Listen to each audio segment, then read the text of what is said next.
Hello everyone.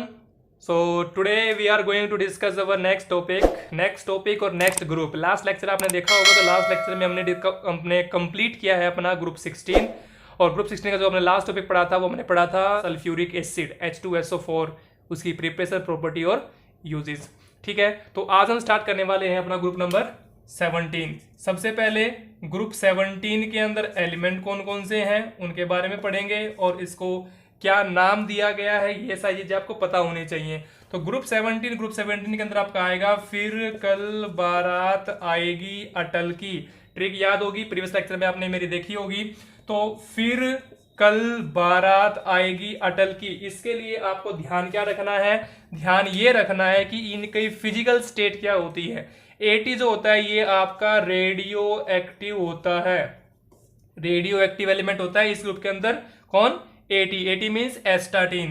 Then fluorine and chlorine both are gases. ये दोनों क्या होते हैं? आपके गैसेज होते हैं। बट गैसेज भी किस फॉर्म में? डायटोमिक फॉर्म में, मोनोटोमिक फॉर्म में। तो ये आपका F2 होता है और ये आपका Cl2 होता है, तो दोनों डायटोमिक गैसेज होती हैं। ब्रोमीन क्या होता है? आपका लिक्विड होता है। आई क्या होता है? आपका सॉलिड होता है। मतलब आयोडीन सॉलिड, ब्रोमीन लिक्विड और स्टार्टिंग टू कौन कौन? F2 एंड Cl या फ्लोरीन एंड क्लोरीन, ये क्या होते हैं? आपके गैसेज। लास्ट वाला एलिमेंट आपका रेडियो एक्टिव होता है, हालांकि वो सॉलिड ही होता है but it will be radio active. तो इसकी प्रॉपर्टी बहुत ही कम देखने को मिलेंगी या इसकी जो केमिकल रिएक्शंस हैं, फिजिकल प्रॉपर्टी है, केमिकल प्रॉपर्टी है, वो देखने को कम मिलेंगी। ठीक है, दूसरी बात, ग्रुप 17 को एक नाम दिया जाता है। नाम क्या दिया गया है? नाम दिया गया है हेलोजन्स। इनको हम क्या बोलते हैं? हेलोजन्स बोलते हैं। अब हेलोजन्स क्यों बोला गया है इनको? हेलोजन्स को आप दो वर्ड में संधि विच्छेद कर लीजिए। सबसे पहला क्या? सबसे पहला लिखिए हेलो, दूसरा क्या लिखिए? जन्स। ग्रीक लैंग्वेज में ध्यान से सुनेंगे, ग्रीक लैंग्वेज के अंदर जो हेलो वर्ड होता है इसका मतलब होता है सॉल्ट। ग्रीक लैंग्वेज में हेलो का मतलब क्या होता है? सॉल्ट। और जन्स का मतलब होता है बोर्न। जन्स का मतलब क्या होता है? बोर्न। तो हेलो का मतलब होता है सॉल्ट और जन्स का मतलब होता है बोर्न। दोनों को अगर मैं मिलाऊं तो हेलोजन्स मेरे क्या होते हैं? हेलोजन्स मेरे होते हैं सॉल्ट बोर्न, या ये कह दूं जिनसे सॉल्ट क्या होता है? बोर्न। और अगर मैं इन दोनों को एक नाम दे दूं तो वो क्या हो जाएगा? Salt producer. क्या हो जाएगा? Salt producer. तो हेलोजन्स को हम क्या कह सकते हैं? Salt producer. Means halogens are salt producer. ठीक है, किस बेस पे कह दिया? क्योंकि ग्रीक लैंग्वेज में हेलोजन्स का मतलब क्या होता है? सॉल्ट बोर्न, सॉल्ट को बोर्न करने वाले, सॉल्ट को पैदा करने वाले। सो इसीलिए they are called salt producer. बात समझ आ गई होगी। तो हेलोजन्स को सॉल्ट प्रोड्यूसर कहा गया। बट इसके अलावा हेलोजन की कुछ और भी जनरल प्रॉपर्टीज होती हैं। वो क्या क्या होती हैं वो सुनिए ध्यान से। सभी को पता है they are highly reactive. Metal या नॉन मेटल? Non metal. तो किस कैटेगरी में आते हैं, किस साइड में आते हैं? राइट साइड में आते हैं। तो कुछ पॉइंट्स मैं यहां बना रहा हूं, जनरल लिखेंगे, ध्यान देंगे कि आपके जो ग्रुप 17 के एलिमेंट्स हैं, हेलोजन्स हैं, उनको हम किस तरीके से याद रख सकते हैं। तो सबसे पहला पॉइंट हम क्या बनाएंगे? ये बनाएंगे कि दे आर हाईली रिएक्टिव। क्या? Non metals. ये हाईली रिएक्टिव क्या होते हैं? नॉन मेटल्स होते हैं। इसके अलावा मैंने बताया अभी थोड़ी देर पहले कि एटी मीन्स एस्टाटीन क्या होता है आपका? ये होता है आपका रेडियो एक्टिव एलिमेंट। मोस्टली जो ये हेलोजन फैमिली के एलिमेंट है आउटर मोस्ट सेल में, या ये लिख दूं मैं outer most shell having valence electron कितने? 7। और वैलेंसी क्या शो करेंगे? वैलेंसी शो करेंगे 1। ठीक है, और क्या पता है इसके बारे में आपको कि ये कौन सी स्टेट शो करते हैं? ऑक्सीडेशन स्टेट शो करते हैं -1। क्यों -1 शो करते हैं? क्योंकि आपको पता है कौन सा rule? Octet rule. Octet rule क्या कहता है कि आउटर मोस्ट में कितने होने चाहिए? 8 होने चाहिए। बट है कितने? 7। 8 होने चाहिए, 7 है, तो 1 लेंगे कि देंगे? ये लेंगे। अगर लेंगे तो चार्ज कैसा आ जाएगा? नेगेटिव आ जाएगा। ठीक है। सो ये कुछ बेसिक बातें जो आपको उनके बारे में पता होनी चाहिए। और हैलोजन के लिए आपको ध्यान में क्या रखना है बार बार, हैलोजन मीन्स हल्ला बोल फैमिली। हल्ला बोल फैमिली का मतलब, अभी इसको ठीक है सुन लिया, मतलब हल्ला बोलना है दूसरे कंपाउंड्स के ऊपर, दूसरे मेटल्स के साथ, दूसरे एलिमेंट्स का। सिंपली मेटल मत बोलो आप, सिंपली एलिमेंट्स बोल दीजिए, ठीक है। सो दूसरे एलिमेंट के साथ ये हाईली रिएक्टिव होता है, दूसरे के साथ या दूसरे के ऊपर अटैक करता है, ठीक है। तो ये सारी प्रॉपर्टीज आपको ध्यान रखनी है किसके बारे में, ग्रुप नंबर 17 के बारे में। अब हम इनकी डिस्कस करेंगे, कुछ जनरल या कुछ लिख दूं एटॉमिक प्रॉपर्टीज कह दूं, या जनरल प्रॉपर्टीज कह दूं, या सिंपली मैं इंट्रोडक्शन कह दूं। मतलब कहने की बात क्या है कि जो आप हर ग्रुप के बारे में पढ़ते आए हैं वो सारी चीजें पढ़नी है आपको। किस की क्या क्या पढ़ना है, ग्रुप 17 की मैं सेंटर में बना रहा हूं, तो ध्यान देना किस तरीके से आप इसको लर्न कर सकते हो। ग्रुप 17 के बारे में हम क्या पढ़ेंगे, सबसे पहले पढ़ेंगे इसकी अकरेंस। क्या पढ़ेंगे, अकरेंस की। ग्रुप 17 हमें मिलता कहां है। उसके बाद हम क्या पढ़ेंगे, इसकी पढ़ेंगे हम एटॉमिक या आयनिक रेडियाई की। इसके एटॉमिक और आयनिक रेडियाई पे क्या इफेक्ट पड़ता है अगर हम टॉप टू बॉटम जाते हैं, लेफ्ट टू राइट जाते हैं, ठीक है। हालांकि ग्रुप में है तो टॉप टू बॉटम ही जाएंगे, लेफ्ट राइट कंपैरिजन करेंगे 16 के साथ 15 के साथ, but top to bottom mainly property discuss करेंगे। इसके बाद क्या है, इसके बाद हम इसकी डिस्कस करेंगे ईसी। ईसी का मतलब क्या है, इलेक्ट्रॉनिक कॉन्फ़िगरेशन क्या होती है, ठीक है, इस ग्रुप की। इसके बाद इस ग्रुप की ईजीई क्या होती है, इलेक्ट्रॉन गेन एंथैल्पी। हालांकि ग्रुप 17 की जो ईजीई होती है वो नेगेटिव ज्यादा होती है कंपैरिजन ऑफ 15 एंड 16। ज्यादा नेगेटिव क्यों होती है, क्योंकि आउटर मोस्ट में 7 इलेक्ट्रॉन होते हैं, केवल एक चाहिए, तो मतलब less number of electrons are required to balance its octet, ठीक है। तो अब बैलेंस होने के लिए एक इलेक्ट्रॉन चाहिए तो बहुत जल्दी से और फास्टली अट्रैक्ट करेगा किसी दूसरे के इलेक्ट्रॉन, इसीलिए बहुत ज्यादा नेगेटिव होती है। इसके अलावा इसकी हम पढ़ेंगे आईई। आईई क्या होता है, आयनाइजेशन एंथैल्पी क्या होता है, टॉप टू बॉटम। इसके बाद हम पढ़ेंगे इसकी ईएन। ईएन मतलब इलेक्ट्रोनेगेटिविटी पे क्या इफेक्ट पड़ता है इसका, टॉप टू बॉटम, ठीक है। ये कुछ प्रॉपर्टी है। और इसके बाद हम पढ़ेंगे, अलग से एक पूरी वीडियो बनाऊंगा किसके बारे में, फिजिकल एंड केमिकल प्रॉपर्टीज। तो फिजिकल एंड केमिकल प्रॉपर्टीज भी पढ़ेंगे किसकी, ग्रुप 17 की। तो मेनली आपको इंट्रोडक्शन पार्ट, किसका इंट्रोडक्शन पार्ट, ग्रुप 17 का, आपको ये चीजें पढ़नी है। अकरेंस क्या होती है, इसकी एटॉमिक आयनिक रेडिया पे क्या इफेक्ट पड़ता है, electronic configuration, electron gain enthalpy, ionization enthalpy और इलेक्ट्रॉन नेगेटिविटी, और फिजिकल और केमिकल प्रॉपर्टी मतलब क्या से दिखते हैं, क्या कलर होता है, किस स्टेट में होते हैं और किस से रिएक्शन करते हैं, कितने रिएक्शन करते हैं, किस कंडीशन में रिएक्शन करेंगे। All these things we will discuss in chemical and physical property, ठीक है। Now let's start with the first one, that is occurrence. तो अकरेंस क्या होती है ग्रुप 17 की, कौन सा एलिमेंट कहां मिलता है, कितना मिलता है, ये चीज हम डिस्कस करेंगे अकरेंस के अंदर। तो सबसे पहले अकरेंस, और अकरेंस के अंदर मैं कुछ पॉइंट बनाऊंगा, वो पॉइंट आपको नोट करने हैं। सबसे पहले पहला एलिमेंट कौन सा है, फ्लोरीन। तो फ्लोरीन के बारे में डिस्कस करेंगे, फ्लोरीन किस फॉर्म में मिलता है और कहां कहां मिलता है। तो fluorine, generally fluorine found in which form, fluoride form. किस फॉर्म में मिलता है, ये मिलता है आपको फ्लोराइड की फॉर्म में। फ्लोराइड का मतलब क्या होता है, फ्लोराइड फॉर्म मतलब F नेगेटिव फॉर्म। तो फ्लोरीन जो है F नेगेटिव की फॉर्म में ज्यादा मिलता है। और फ्लोराइड आयन आपको पता होगा ये कैसा होता है, सोलुबल या इनसोलुबल। तो fluorine found in insoluble fluoride form, ठीक है। ये फ्लोराइड जो होता है ये इनसोलुबल मतलब ये डिजोल्व नहीं होता, ठीक है, ये इनसोल्युबल रहता है। अब जो फ्लोराइड फॉर्म है या फ्लोराइड आयन जो है ये किस किस कंपाउंड के अंदर आपको मिल सकता है, कहां कहां ज्यादा मिल सकता है। सबसे पहले एक कंपाउंड होता है आपका CaF2, इसका नाम क्या होता है, कैल्शियम फ्लोराइड। इसके अंदर मिलता है, जिसको केमिकली क्या बोला गया है, फ्लोरस्पर बोला गया है। क्या बोला गया है, फ्लोरस्पर बोला गया है।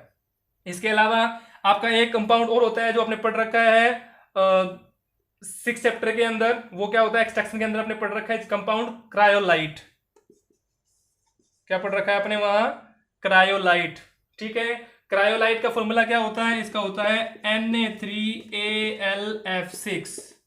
ठीक है, क्रायोलाइट के अंदर भी क्या आ गया, फ्लोरीन। यहां भी क्या है, फ्लोरीन। यहां भी क्या है, फ्लोरीन। तो क्रायोलाइट के अंदर भी फ्लोरीन आ गया और इसके अंदर फ्लोरीन आ गया। एक आपने पढ़ रखा है फ्लोरोएपेटाइट, पढ़ रखा है। फ्लोरोएपेटाइट का मतलब क्या है कि एपेटाइट के अंदर भी क्या प्रेजेंट हो, फ्लोरीन प्रेजेंट हो। फॉर्मूला क्या होता है, फॉर्मूला होता है Ca3PO4 twice .CaF2। This is your fluoroapatite. क्या है फॉर्मूला, Ca3PO4 ट्वाइस .CaF2। ध्यान दें, यहां भी क्या आ गया, यहां भी आपका F2 आ गया। F2 यहां भी है, ये F2 क्या है, ये सोचिए कि F आपका यहां भी है, F आपका यहां भी है, F आपका यहां भी है। और किस फॉर्म में है, सभी को पता है कैल्शियम पे चार्ज कैसा होता है, पॉजिटिव। कितना पॉजिटिव, 2 पॉजिटिव। तो यहाँ कितना होगा, 1 नेगेटिव। यहां भी इस पे पॉजिटिव होता है, इस पे पॉजिटिव, तो इस पे कितना चार्ज, क्या चार्ज होगा, नेगेटिव। कैल्शियम पे पॉजिटिव होता है तो इस पे कितना क्या चार्ज होगा, नेगेटिव। तो यही चीज मुझे बतानी है कि फ्लोराइड की फॉर्म में, F नेगेटिव की फॉर्म में प्रेजेंट है। चेक करें, यहां भी नेगेटिव, यहां भी नेगेटिव, यहां भी नेगेटिव। और यही चीज उन्हें बताई कि फ्लोराइड फॉर्म में प्रेजेंट होगा। तो यहां आपको क्या मिलेगा, मैक्सिमम अमाउंट में मिलेगा क्या, फ्लोराइड। हाँ, ये नहीं है कि और कहीं नहीं मिल सकता, सोइल के अंदर भी होता है, रिवर के अंदर भी होता है, और इसके अलावा आपका बोन्स के अंदर भी होता है, और इसके अलावा टीथ के अंदर भी होता है। बात समझ आ गई, मैंने कहा सोइल के अंदर, रिवर के अंदर, टीथ के अंदर, ठीक है, और इसके अलावा बोन्स के अंदर, इनके अंदर भी क्या होता है आपका, फ्लोरीन होता है। हालांकि स्मॉल क्वांटिटी में होता है, बट होता वहां भी है। ठीक है, तो अगर आप लिखना चाहे लिख सकते हैं, इन स्मॉल क्वांटिटी,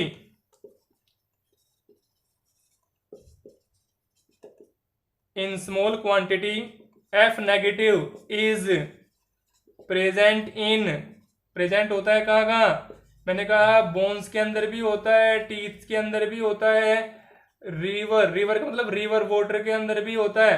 ठीक है, और इसके अलावा सोइल के अंदर भी होता है। तो इनके अंदर भी होता है, बट क्वांटिटी क्या रहेगी, स्मॉल रहेगी। किसकी, किसकी अकरेंस मैंने बताई है अब तक मैंने बताई है आपको एफ की अकरेंस। ये एफ की अकरेंस के बारे में बात की है। ठीक है, इसके अलावा जो आपका दूसरे एलिमेंट्स हैं वो कहां कहां प्रेजेंट होते हैं।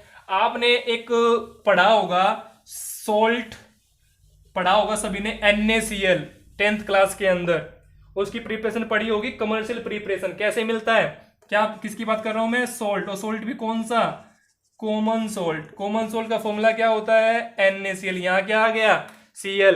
क्या केवल Cl ही प्रेजेंट होता है, नहीं। ध्यान देंगे तो दूसरा पॉइंट आप बना सकते हो, सी वाटर। सी वाटर के अंदर मतलब जो सी वाटर होता है उसके अंदर क्या क्या प्रेजेंट होता है आपका, उसके अंदर आपका Cl नेगेटिव भी होता है, Br नेगेटिव भी होता है, और I नेगेटिव। हालांकि क्या नहीं होता, F नेगेटिव नहीं होता, बट फ्लोरीन के अलावा जो तीनों बच गए हैं ये आपके प्रेजेंट होते हैं किसके अंदर, सी वाटर के अंदर।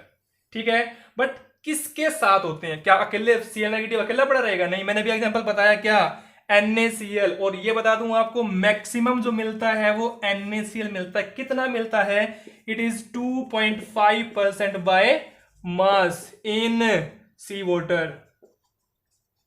ध्यान देंगे मैंने क्या लिखा, NaCl जो होता है वो आपको समुद्र मीन सी वाटर से मिलता है, समुद्र से मिलता है। कितना परसेंट मिलता है, 2.5% बाय मास। तो इतना आपको मिलता है वहां से। हालांकि ब्रोमीन भी प्रेजेंट होता है, आयोडीन भी प्रेजेंट होता है, बट ये किस अमाउंट में होता है, ये लेस अमाउंट में रहता है।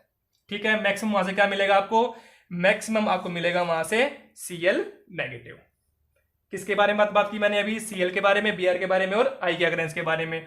फ्लोरीन की अकरेंस मेनली फ्लोरोएपेटाइट, उसके अलावा क्रायोलाइट, और उसके अलावा जो मैंने आपको बताया फ्लोरस्पर। ठीक है, कैल्शियम फ्लोराइड से मिलता है। उसके अलावा कुछ थोड़ा बहुत सराउंडिंग में मिलता है, सोइल से, बोन से, टीथ से। ठीक है, यहां मैक्सिमम क्या मिलता है, क्लोरीन। ठीक है, इसके अलावा और कहां से मिलता है, और आपको मिलता है ड्राइड सी। ठीक है, या डिपॉजिट्स ऑफ ड्राई सी कर लेंगे, डिपॉजिट्स ऑफ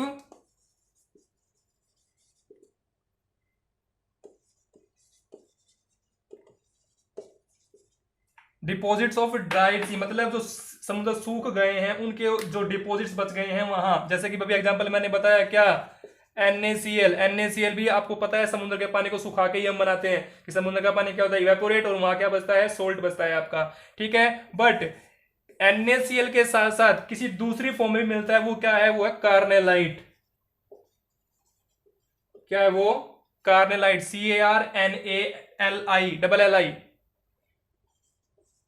कार्नेलाइट, ठीक है। पहले क्या बताया था, क्रायोलाइट, ये क्या है, कार्नेलाइट। कार्नेलाइट क्या होता है, कार्नेलाइट होता है आपका KCl MgCl2.6H2O। दोबारा सुनिए मैंने क्या लिखा, मैंने लिखा KCl मतलब यहां Cl आ गया, MgCl2 यहां भी Cl आ गया, अलोंग विद 6 वाटर मॉलिक्यूल। ये फॉर्मूला होता है आपका कार्नेलाइट का। तो कहने का मतलब क्या है, डिपॉजिट्स ऑफ ड्राइड सी के अंदर भी आपका क्या मिलता है, क्लोरीन, और किस फॉर्म में मिलता है, एक कार्नेलाइट की फॉर्म में मिलता है और एक कॉमन सोल्ट की फॉर्म में मिलता है, ठीक है। इसके अलावा मरीन लाइफ, मरीन लाइफ मतलब सी के अंदर जो लिविंग ऑर्गेनिजम्स रहते हैं, ठीक है, या सी वीड्स भी लिखो आप यहां, और सी वीड्स, मरीन लाइफ और सी वीड से भी आपको क्या मिलता है, आपको हैलोजेंस मिलते हैं, ठीक है। क्या क्या मिलता है और किस किस फॉर्म में मिलता है, सुनिए। ये 0.5% आपको क्या मिलता है, आयोडीन, किससे, मरीन लाइफ से और सी वाटर से 0.5% क्या मिलता है, आयोडीन, ठीक है। और आपको एक पेट्रे पता होगा, Chile saltpetre, Indian saltpetre मैंने पढ़ा रखे हैं, चिले साल्ट पेट्रे,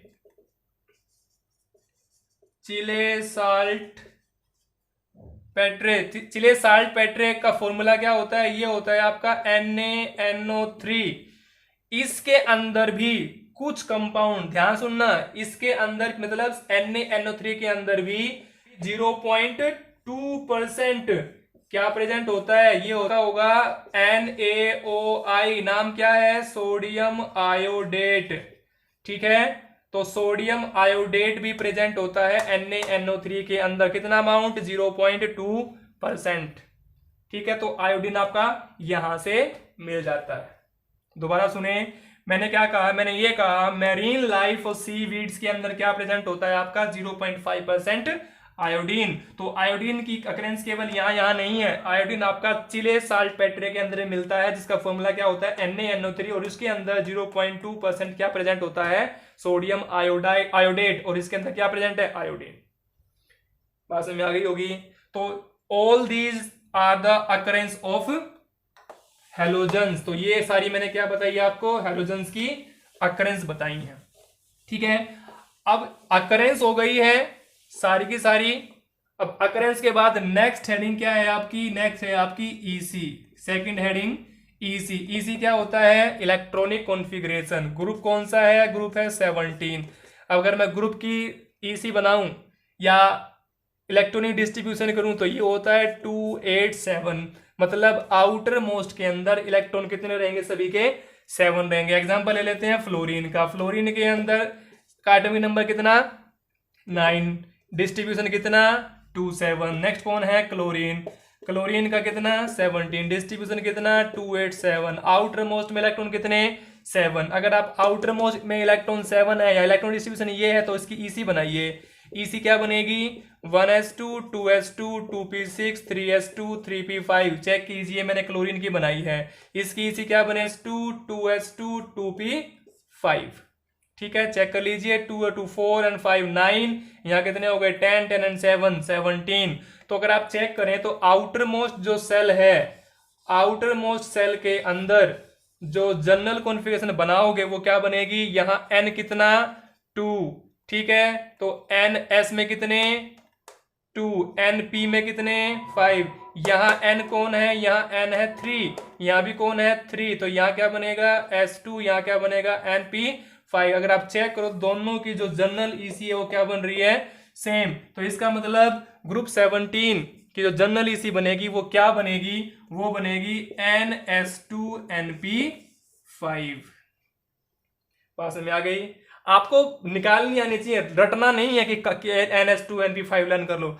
इस तरीके से आप देखोगे कि आउटर मोस्ट कॉन्फ़िगरेशन जो होगी हर एक एलिमेंट की, देखो मैंने स्टार्टिंग में 2 एलिमेंट की बताई है, हर एक एलिमेंट की जनरल ईसी आउटर मोस्ट में क्या बनेगी, एस में 2 रहेंगे, पी में 5 रहेंगे, तो जनरल क्या बन जाएगी, NS2 NP5, सभी एलिमेंट की यही चलेगी। बात समझ में आ गई। नेक्स्ट आइए, नेक्स्ट क्या है, एटॉमिक और आयनिक रेडियाई, उस पे क्या इफेक्ट पड़ेगा। थर्ड बात करते हैं एटॉमिक और आयनिक रेडियाई। एटॉमिक और आयनिक रेडियाई सभी को पता है टॉप टू बॉटम क्या होगा, टॉप टू बॉटम इंक्रीज या decrease, fluorine, chlorine, bromine, iodine और एस्टाटीन। एस्टाटीन को रेयरली यूज करेंगे, मोस्टली बात हम कहां से कहां करेंगे, फ्लोरीन से आयोडीन तक करेंगे, क्योंकि वो रेडियोएक्टिव होता है तो स्टडी करना थोड़ा सा मुश्किल हो जाता है। नाउ एटॉमिक नंबर सभी को लर्न हो जाएंगे, इनके लर्न कर लेना। मेनली चीज हम जो क्या डिस्कस कर रहे हैं, एटॉमिक और आयनिक रेडियाई। एटॉमिक को लर्न कर लीजिए, आयनिक सेम चलेगी।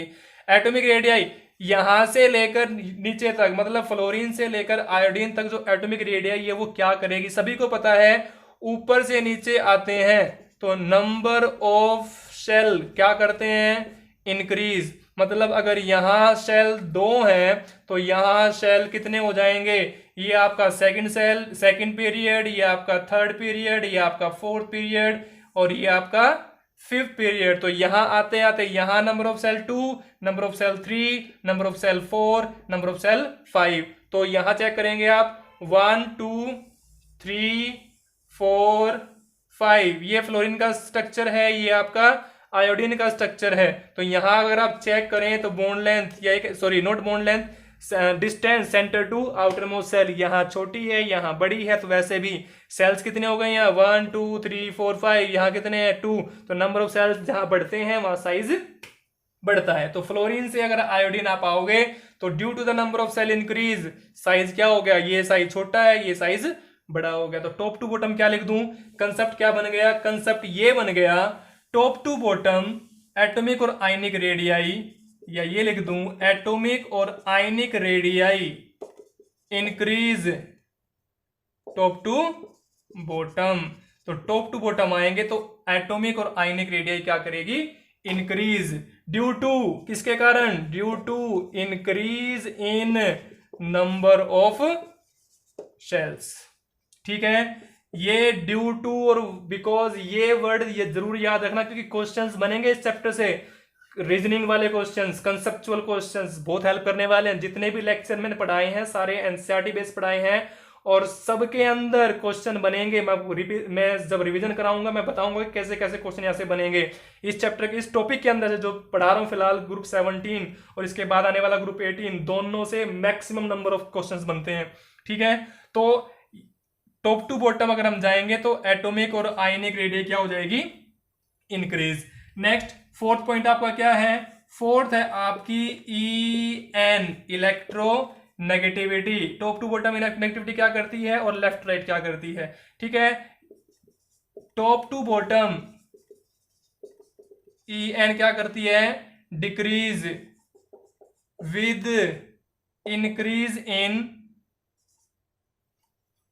Atomic size. कर लीजिए एटॉमिक साइज या नंबर ऑफ सेल सेम सी बाकी भी, नंबर ऑफ सेल बढ़ेगा तो साइज बढ़ेगा। ठीक है, तो टॉप टू बॉटम EN क्या करती है, decrease with increase in atomic size. अगर एक चीज ध्यान देना यहां, अगर मैं आपको शॉर्ट ट्रिक से बताऊं कि कैसे आप इसको लर्न रख सकते हैं, तो आप लिख सकते हैं एटॉमिक और आयनिक रेडियाई, ध्यान देना इस चीज पे, क्या लिख दूं, directly proportional to atomic size, sorry not atomic size, number of shells. Check करें एक बार, एटॉमिक और आयनिक रेडियाई डायरेक्टली प्रोपोर्शनल है नंबर ऑफ सेल्स के। अगर नंबर ऑफ सेल बढ़ेंगे तो एटॉमिक और आयनिक रेडियाई क्या करेगी, इंक्रीज करेगी। आप इसको ऐसे लर्न रख सकते हैं। इलेक्ट्रोनेगेटिविटी क्या हो गई, क्या इनवर्सली प्रोपोर्शनल हो गई साइज के, मतलब EN inversely proportional to atomic size. Size increase EN decrease, size decrease EN increase. Check कर ली, तो EN जो है वो inversely proportional to atomic size है और ये directly proportional to number of shells. बात समझ आ गई। नेक्स्ट क्या है, नेक्स्ट है आपकी इलेक्ट्रॉन गेन एंथैल्पी, मतलब EGE क्या होती है, ध्यान देंगे नेक्स्ट 5th पॉइंट है आपका EGE। यहां एक क्वेश्चन बनता है, बहुत ही इंपॉर्टेंट क्वेश्चन है, बताऊंगा क्या बनता है। EGE क्या होता है? Electron gain enthalpy. मैंने बताया ग्रुप 17 हैज, या ये लिख लीजिए, दिस ग्रुप इज हैविंग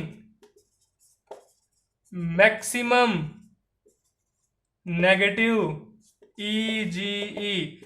इसकी जो EG होती है वो सबसे ज्यादा होती है, मैक्सिमम नेगेटिव EGE इसकी होती है। रीजन क्या है? Due to requirement of only one electron in its outer most shell to balance the octet. मतलब इसको केवल एक इलेक्ट्रॉन चाहिए क्या करने के लिए? अपने आप का ऑक्टेट बैलेंस करने के लिए। और आपको पता है बड़ा ही जल्दी हो जाता है किसी के लिए एक इलेक्ट्रॉन लेके आना, ठीक है, अगर उसके पास 7 है, क्योंकि ग्रुप में उसमें कितने आएंगे? 8 आएंगे, बट उसके पास ऑलरेडी कितने हैं? 7। तो एक को खींचना, एक को पकड़े खींच लेना बहुत ही आसान होता है, ठीक है। अगर मैं ये कहूं कि मेरे पास है कितने? 1, और रखे बाहर से कितने लेके आने? 7। तो 7 को लेके आना बहुत ही ज्यादा मुश्किल हो जाता है, ठीक है। तो यही चीज ध्यान रखनी है। यहाँ EGE ज्यादा नेगेटिव क्यों है? क्योंकि एक इलेक्ट्रॉन को खींचना बहुत ही ज्यादा आसान हो जाएगा। जितनी जल्दी खींच लोगे उतनी ज्यादा नेगेटिव EGE हो जाएगी।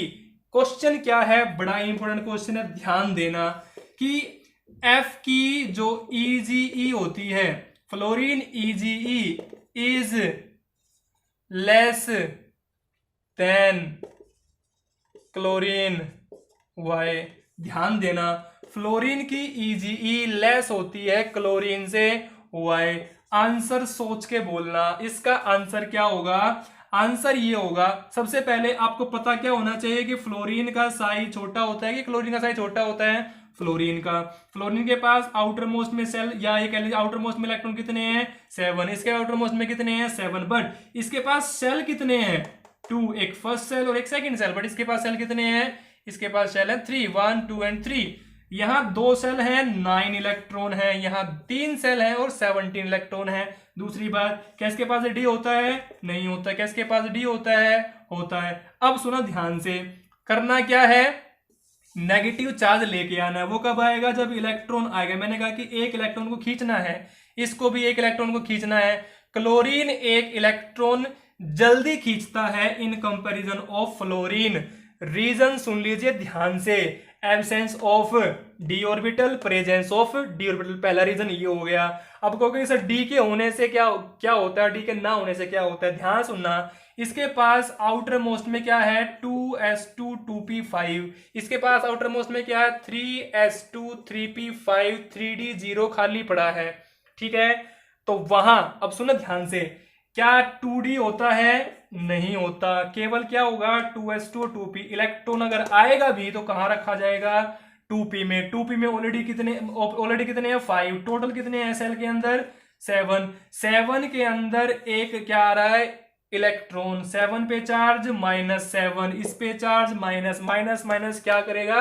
रिपेल करेगा। और दूसरी बात, जगह कम है, रखने के लिए जगह कम है। यहां क्या होगा? इलेक्ट्रॉन आएगा जरूर, बट रखने के लिए क्या पड़ा है? डी बिल्कुल खाली पड़ा है, मेहमान की तरह रखा जाएगा। कहां? डी में। बट यहां डी नहीं था, तो यहां क्या फील किया जाएगा? रिपल्सन, ठीक है। तो वहां इलेक्ट्रॉन बड़ा जल्दी आ जाता है, यहां इलेक्ट्रॉन फील करता है क्या? रिपल्सन। तो इसीलिए एक तो रीजन हो गया एब्सेंस ऑफ डी ऑर्बिटल, और दूसरा क्या हो जाएगा? ध्यान देना, यहां inter electronic repulsion is strong. किस केस में? फ्लोरीन के केस में इंटर इलेक्ट्रॉनिक, मतलब इलेक्ट्रॉन के बीच में रिपल्सन क्या होता है? स्ट्रॉन्ग। अब भाई सिंपल सी बात सोचिए ना कि 7 इलेक्ट्रॉन मतलब 7 नेगेटिव चार्ज है, आ क्या रहा है? नेगेटिव क्या करेंगे आपस में? Like charge, repel each other. तो ये भी क्या फील करेगा?